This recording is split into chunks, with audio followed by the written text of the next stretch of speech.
from all 7 swing states. It was a massive mandate from the American people like hasn't been seen in many years. And some of the political pundits, even some of my so-called enemies, said it was the most consequential election victory in 129 years. That's quite nice. What the world has witnessed in the past 72 hours is nothing less than a revolution of common sense. Our country will soon be stronger, wealthier, and more united than ever before, and the entire planet will be more peaceful and prosperous as a result of this incredible momentum and what we're doing and going to do. My administration is acting with unprecedented speed to fix the disasters we've inherited from a totally inept group of people and to solve every single crisis facing our country. This begins with confronting the economic chaos caused by the failed policies of the last administration. Over the past 4 years, our government racked up $8 trillion in wasteful deficit spending and inflicted nation-wrecking energy restrictions, crippling regulations, and hidden taxes like never before. The result is the worst inflation crisis in modern history and sky-high interest rates for our citizens and even throughout the world. Food prices and the price of almost every other thing known to mankind went through the roof. President Biden totally lost control of what was going on in our country, but in particular with our high inflation economy and at our border. Because of these ruinous policies, total government spending this year is $1.5 trillion higher than was projected to occur when I left office just 4 years ago. Likewise, the cost of servicing the debt is more than 230% higher than was projected in 2020. The inflation rate we are inheriting remains 50% higher than the historic target. It was the highest inflation probably in the history of our country. That's why from the moment I took office, I've taken rapid action to reverse each and every one of these radical left policies that created this calamity, in particular with immigration, crime, and inflation. On day one, I signed an executive order directing every member of my cabinet to marshal all powers at their disposal to defeat inflation and reduce the cost of daily life. I imposed a federal hiring freeze, a federal regulation freeze, a foreign aid freeze, and I created the new Department of Government Efficiency. I terminated the ridiculous and incredibly wasteful Green New Deal. I call it the Green New Scam. Withdrew from the one-sided Paris Climate Accord and ended the insane and costly electric vehicle mandate. We're going to let people buy the car they want to buy. I declared a national energy emergency, and that's so important, national energy emergency to unlock the liquid gold under our feet and pave the way for rapid approvals of new energy infrastructure. The United States has the largest amount of oil and gas of any country on earth, and we're going to use it. Not only will this reduce the cost of virtually all goods and services, it'll make the United States a manufacturing superpower and the world capital of artificial intelligence and crypto. My administration has also begun the largest deregulation campaign in history, far exceeding even the record-setting efforts of my last term. In total, the Biden administration imposed $50,000 in additional regulatory costs on the average American household over the last 4 years. I have promised to eliminate 10 old regulations for every new regulation, which will soon put many thousands of dollars back in the pockets of American families. To further unleash our economy, our majorities in the House and Senate, which we also took along with the presidency, are going to pass the largest tax cut in American history, including massive tax cuts for workers and family, and big tax cuts for domestic producers and manufacturers. And we're working with the Democrats on getting an extension of the original Trump tax cuts, as you probably know, by just reading any paper. My message to every business in the world is very simple. Come make your product in America, and we will give you among the lowest taxes of any nation on earth. We're bringing them down very substantially, even from the original Trump tax cuts. But if you don't make your product in America, which is your prerogative, then very simply you will have to pay a tariff, differing amounts, but a tariff which will direct hundreds of billions of dollars and even trillions of dollars into our treasury to strengthen our economy and pay down debt. Under the Trump administration, there will be no better place on earth to create jobs, build factories, or grow a company than right here in the good old USA. Already Americans' economic, you can see this, I think, maybe even in your wonderful, wonderful room that you're all gathered together, so many of my friends, but Americans, the economic confidence is soaring like we haven't seen in many, many decades, maybe not at all. Upon my election, it was just announced that small business optimism skyrocketed by 41 points in a single month. That's the highest ever. There's never been anything like that. SoftBank has announced between a $100 and $200 billion investment in the U.S. economy because of the election result. And just 2 days ago, Oracle, SoftBank, and OpenAI announced a $500 billion investment in AI infrastructure.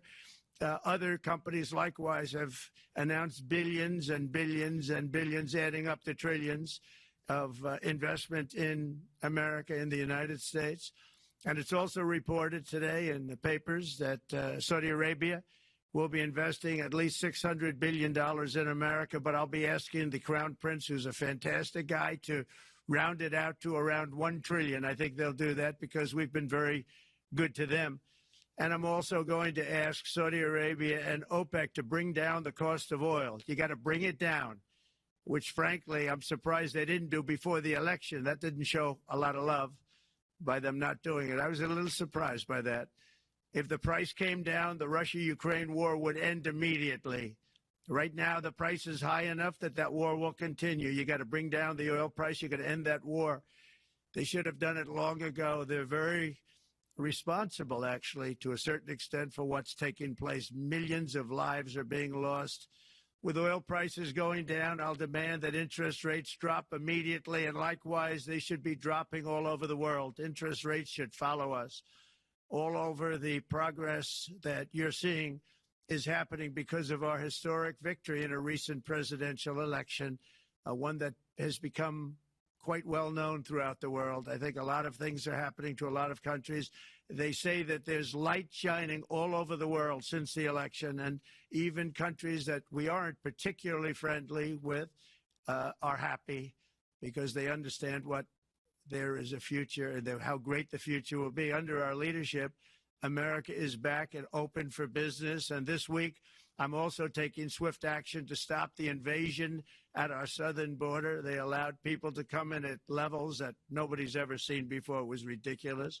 I decided and declared to do, and very, very importantly, a national emergency on our border, immediately halted all entry of illegal border crossers, of which there were many, and began promptly returning the illegal trespassers back to the place from which they came.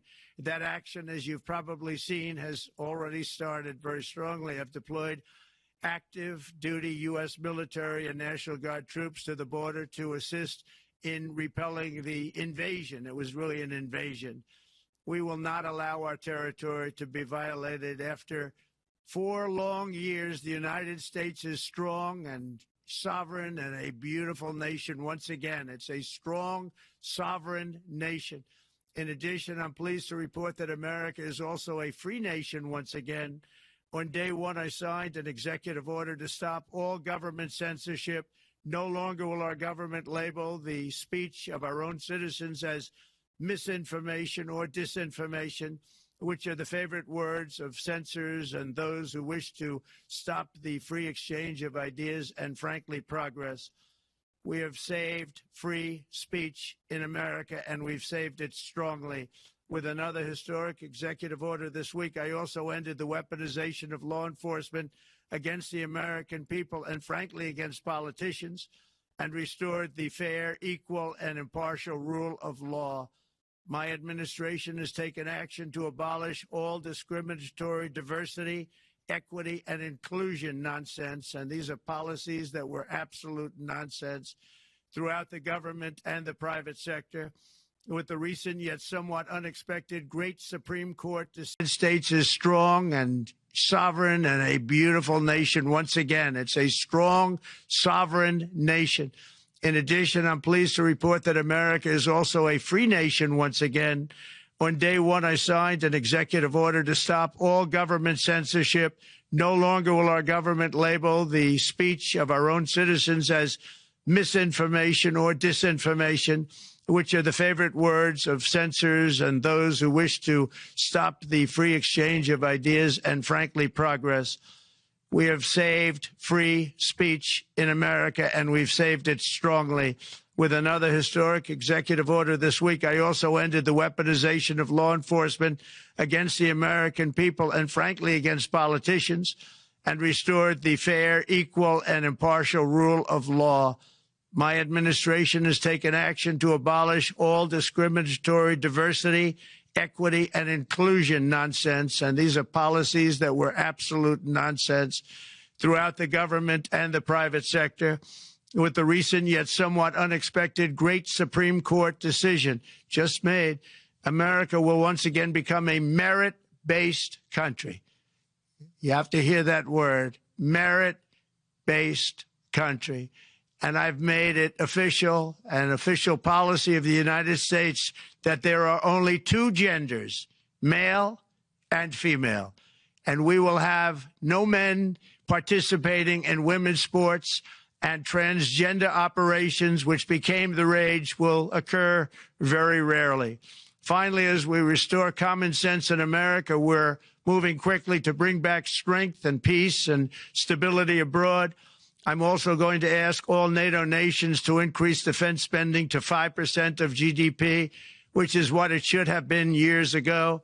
It was only at 2%, and most nations didn't pay until I came along. I insisted that they pay, and they did, because the United States was really paying the difference at that time, and it was unfair to the United States. But many, many things have been unfair for many years to the United States. Before even taking office, my team negotiated a ceasefire agreement in the Middle East, which wouldn't have happened without us, as I think most of the people in the room know. Earlier this week, the hostages began to return to their families. They are returning, and it's a beautiful sight, and they'll be coming in more and more. They started coming back on Sunday. Our efforts to secure a peace settlement between Russia and Ukraine are now hopefully underway. It's so important to get that done. That is an absolute killing field.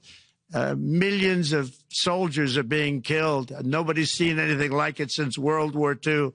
They're laying dead all over the flat fields. It's a flat field farmland. And there's millions of Russians and millions of Ukrainians. Nobody's seen anything like it since World War II. It's time to end it. And here in America, we have big events coming up.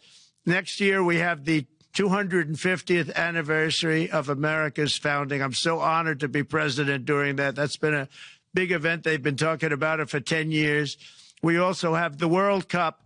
And I understand Gianni's in the room. Infantino, he was very instrumental in helping us get it. He's there with you someplace, I think, and I want to thank him for that. And then we have the Olympics coming up, which I was instrumental in getting also in my first term. And who would have known that by skipping a term, I would get the Olympics? I was upset. I said, you know, I got the Olympics to come and I won't be president. But it turned out through a stroke of luck, or whatever you might call it, that I'm going to be president during the World Cup and the Olympics and the 250th anniversary. So that's going to be three big events.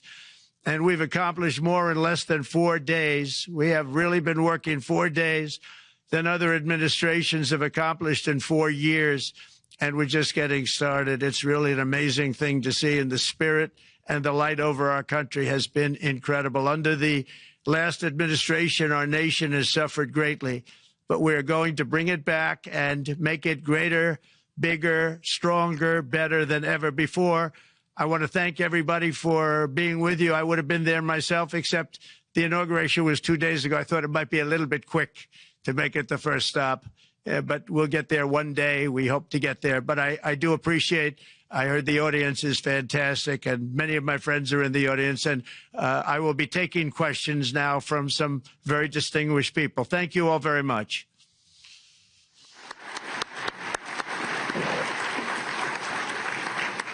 Thank you. Thank you very much, Mr. President, for that very powerful speech. And I think you could hear the applause all the way from Davos to the White House. But next year it will be even better, because then you can get the applause here in Davos. So we wish you welcome to our village next year. We hope to see you. Thank you very much.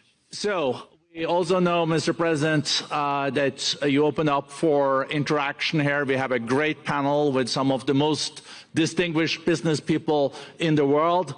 Let me start with someone that you know really well, that I think is almost a neighbor of you in Florida. Mr. Steve Schwarzman, Chairman, CEO, and co-founder of Blackstone Group. So, Steve, floor is yours.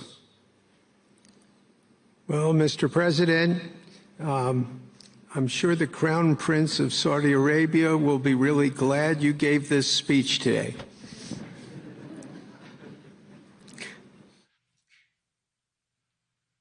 You've had the busiest 4 days that anybody can imagine, and congratulations for that. My question is about some of the things I've observed here at Davos. It's a terrific forum. I've met lots of people, as usual. I think I've been here 30 years. And a lot of the European business people have expressed enormous frustration with the regulatory regime in the EU, and they attribute slower growth rates here because of the numerous factors, but especially because of regulations. And you've taken a completely different approach in this area.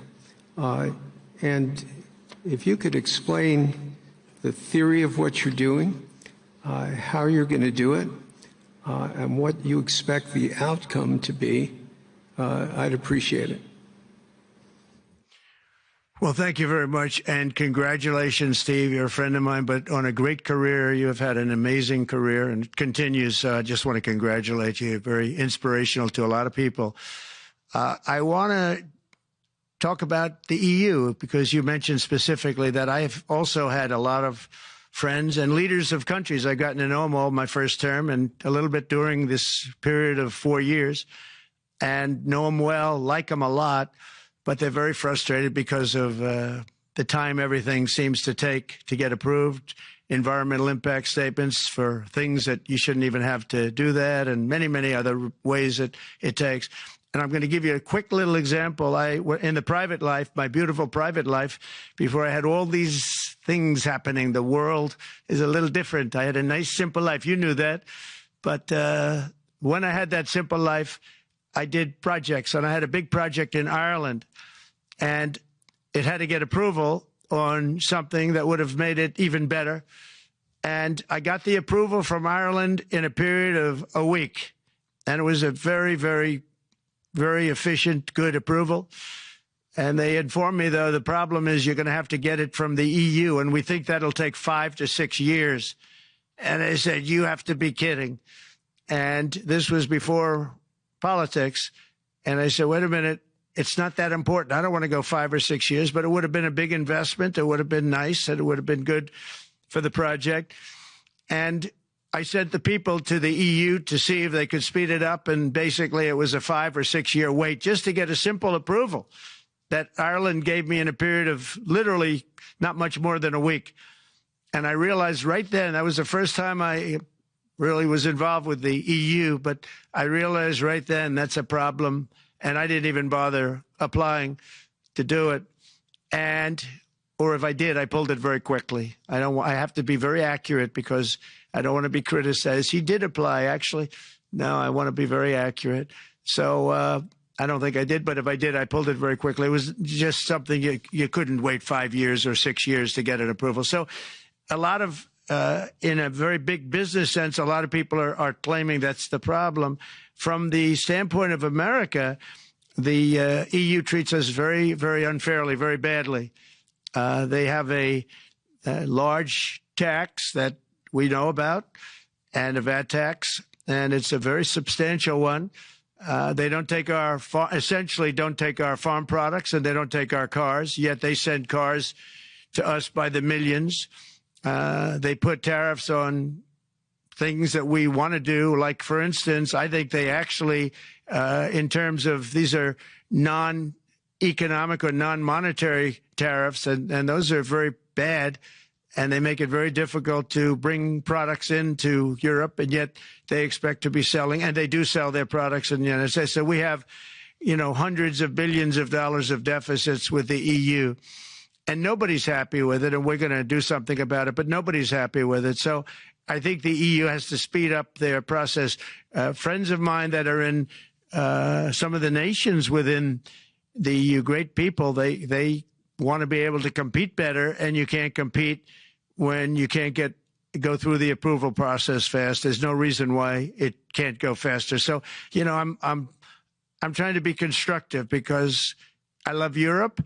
I love the countries of Europe, but the process is a very cumbersome one. And they do treat the United States of America very, very unfairly with the VAT taxes and all of the other taxes they impose. One other, just to finish up, I got a call from the head of a major airline, one of the biggest airlines in the world, and he said, "Sir, could you help us? What? Landing in Europe is brutal. They charge us fees for everything, and it's so unfair." I said, "How does it compare to China?" He said, it's much worse. And the other thing, as you know, they took court cases with Apple, and they supposedly won a case that most people didn't think was much of a case. They won 15 or 16 billion from Apple. They won billions from Google. I think they're after Facebook for billions and billions. These are American companies, whether you like them or not. They're American companies, and they shouldn't be doing that. And that's, as far as I'm concerned, it's a form of taxation. So we have some very big complaints with the EU. Thank you. Thank you very much, Mr. President. We'll now go to one of your friends in the EU, Patrick Pouyanné. He's the chairman CEO of Total Energies. I guess you have a question ready, Patrick, for the president. Mr. President, as we understand, energy is at the top of your agenda, and it's an honor for me to represent the energy industry tonight. In this panel, Total Energies is indeed the fourth largest oil and gas and electricity company in the world.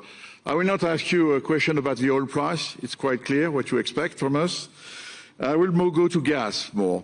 And our company is the largest #1 exporter LNG from the US company. We are a strong contributor to, and we invest in a mammoth LNG projects in Texas, $20 billion. It's far from 200, but it's $20 billion. And we contribute with that to security of supply to Europe, as we export this LNG to Europe. Some experts fear that if there are too many projects developed in the US on LNG, this could have an inflationary impact on the US domestic gas price. And they recommend a pause on these projects. I would ask you the following question: what are your views about such a pause on investments on LNG in the US? What would happen if you would observe an increased domestic gas price because of these exports?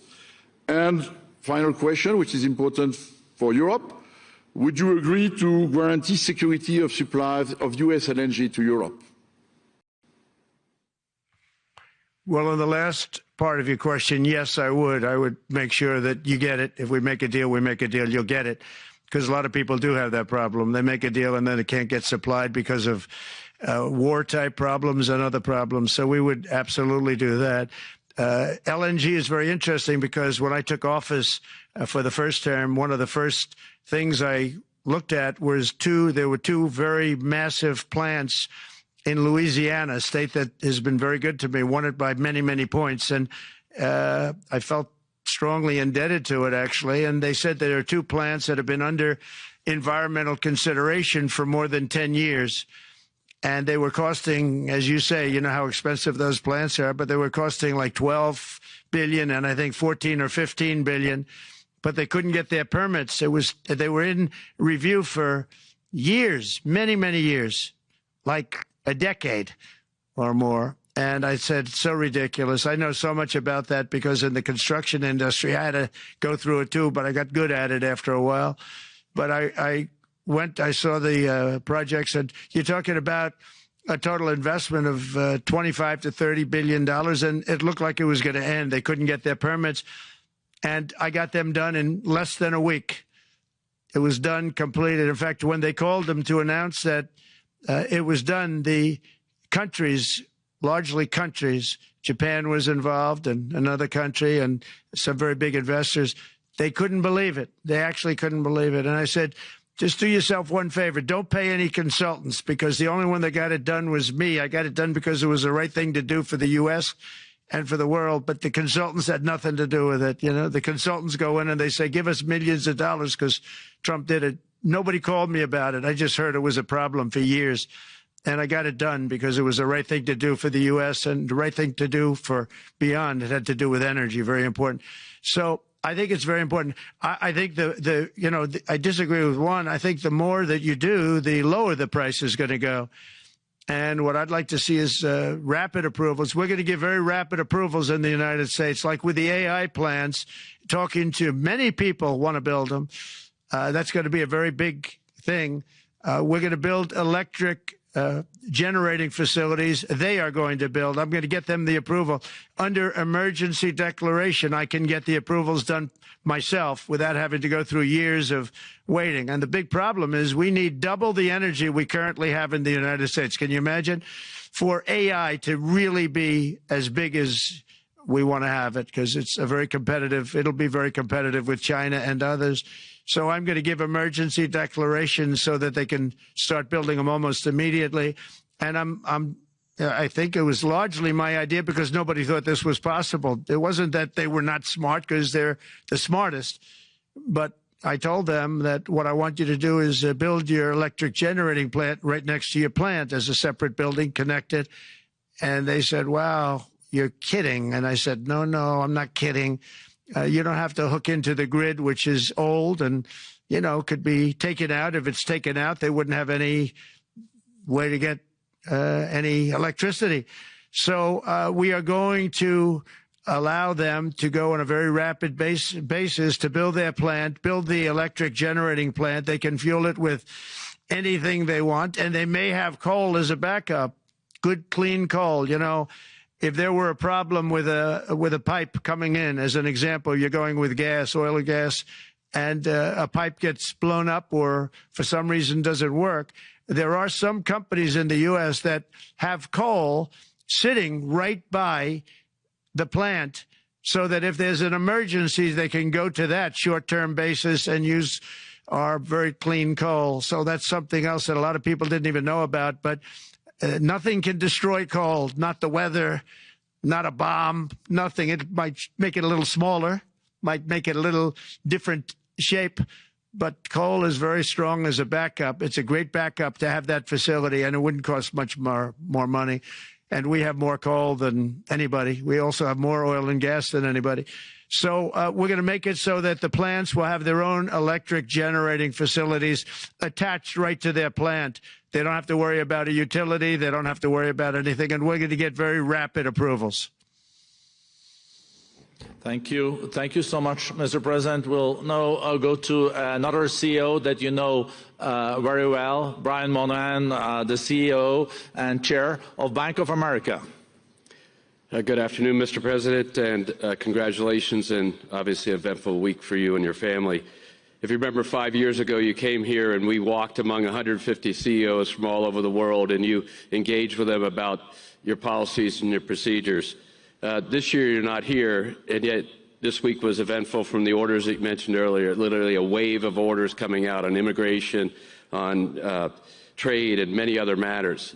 And so as a representative of the United States here, we got a lot of questions about what does all this mean and how would the president square this with his clear focus on growth, prosperity, market growth, stock market growth, a good bond market, and bringing down prices. So how do you think about the impact of all these orders and how fast they come out, and how you're going to balance them with that scorecard of being successful in both continuing GDP growth, bringing down inflation, and also having a good stock price appreciation for the American citizen? Well, I think it's going to actually bring down inflation. It's going to bring up jobs. We're going to have a lot of jobs. We're going to have a lot of companies moving in. You know, Brian, we're at 21%. It was at 40%, and I got it down to 21%, the corporate tax. And it was actually, if you look at state and city, it was in many cases much higher than 40%. I got it down to 21%.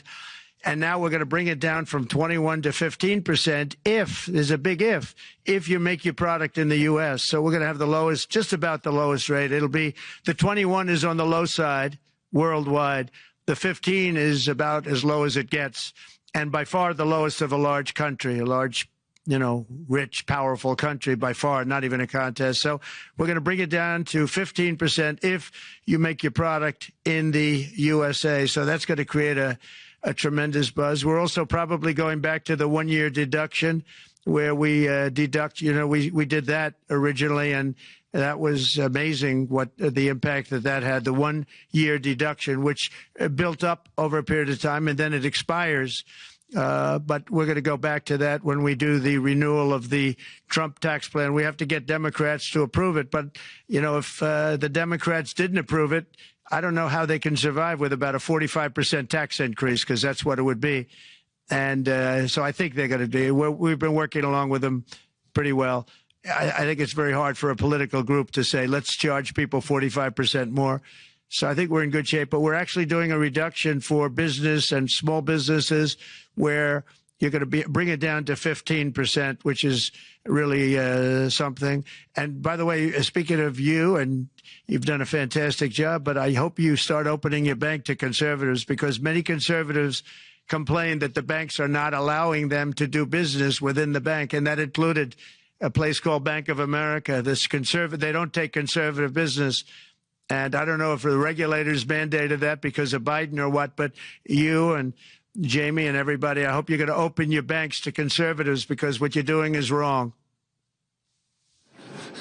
Mr. President, I'll say that your friend Gianni said hello, told me to tell you hello, and we look forward to sponsoring the World Cup when it comes, both this summer for the club and next year. So thank you for getting that for the United States. Thank you very much, Brian. Thank you, Mr. President. We'll now go to Anna Butin. She's the executive chairman of Banco Santander, one of the big European banks, and also in the U.S. So, Anna. Mr. President, congratulations on a historic victory. I believe you don't know me as well as my fellow panelists, so a few words. Santander is one of the largest banks in the world by number of customers, 170 million. That's more than my friend Brian or my friend Jamie have. And those... They fixed the regulation. That's coming, that's coming. That was cheeky. We're a big investor in the United States. We have many million customers, 12,000 employees. We're one of the largest auto lenders. And we recently launched a fully digital bank called Open Bank. We strongly believe banks have a pivotal role in the economy, and we can accelerate growth and help many more customers. That's what we're doing in the United States. So, as Brian pointed out, we very much welcome your focus on deregulation and reducing bureaucracy. So my question is, what are your priorities in this regard, and how fast is this going to happen? Thank you very much. I think it's going to, thank you and congratulations. I know very much about your bank, and you've done a fantastic job. Congratulations. We are going to move very quickly. We've moved very quickly. We've done things in the last 3 days that nobody thought were possible to do in years. And it's all taking effect. It's going to have a huge impact on the economy, a huge positive impact. Money was being wasted on crazy things. I mean, the Green New Deal was such a total disgrace, how that was perpetrated. And it was conceived of by people that were average students, less than average students, I might add, and never even took a course in energy or the environment. It was just a game. Remember, the world was going to end in 12 years. Remember that? Well, the 12 years has come and gone. It was going to end. It was going to all foam into earth. But, you know, the time has come. These people, and they really scared the Democrats large. I can't say the Republicans. The Republicans maybe could have fought harder to stop it, but it's been a tremendous waste of money. You know, during my 4 years, we had the cleanest air, we had the cleanest water, and yet we had the most productive economy in the history of our country. We had the most productive economy until COVID came. We had the most productive in the history of our country by far, and actually, you could look worldwide. We were beating everybody from China to everybody else. So, and we think we really now, with what we have learned and all of the other things that have taken place, we think we can even far surpass that, actually far surpass it.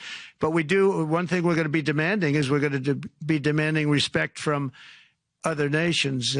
Canada, we have a tremendous deficit with Canada. We're not going to have that anymore. We can't do it. I don't know if it's good for them. As you probably know, I say you can always become a state.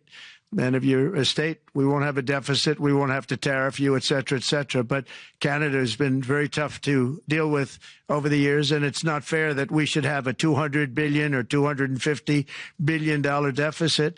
We don't need them to make our cars, and they make a lot of them. We don't need their lumber because we have our own forests, et cetera, et cetera. We don't need their oil and gas. We have more than anybody. So, you know, just as an example, with Mexico, we're dealing with Mexico, I think, very well. And we're just, you know, we just want to be treated fairly with other nations, because there's hardly a nation in the world, and I blame this on us, and I blame it on politicians that, for some reason, probably mostly it's stupidity, but you could also say other reasons, but mostly stupidity. They've allowed other nations to take advantage of the U.S., and we can't allow that to happen anymore. You know, we have debt. It's a very small debt when you compare it to the value of the assets that we have, but we don't want to do that. We want to just have debt be obliterated, and we'll be able to do that fairly rapidly. And a lot of good things are going to happen. And honestly, good things are going to happen for the world, and good things are going to happen for the people that are dealing with us, allies and beyond allies. One thing very important, I really would like to be able to meet with President Putin soon and get that war ended. And that's not from the standpoint of economy or anything else. It's from the standpoint of millions of lives are being wasted. Beautiful young people are being shot in the battlefield. You know, the bullet, very flat land, as I said, and the bullet goes, there's no hiding. And a bullet, the only thing going to stop the bullet is a human body. And you have to see, I've seen pictures of what's taken place. It's a carnage, and we really have to stop that war. That war is horrible.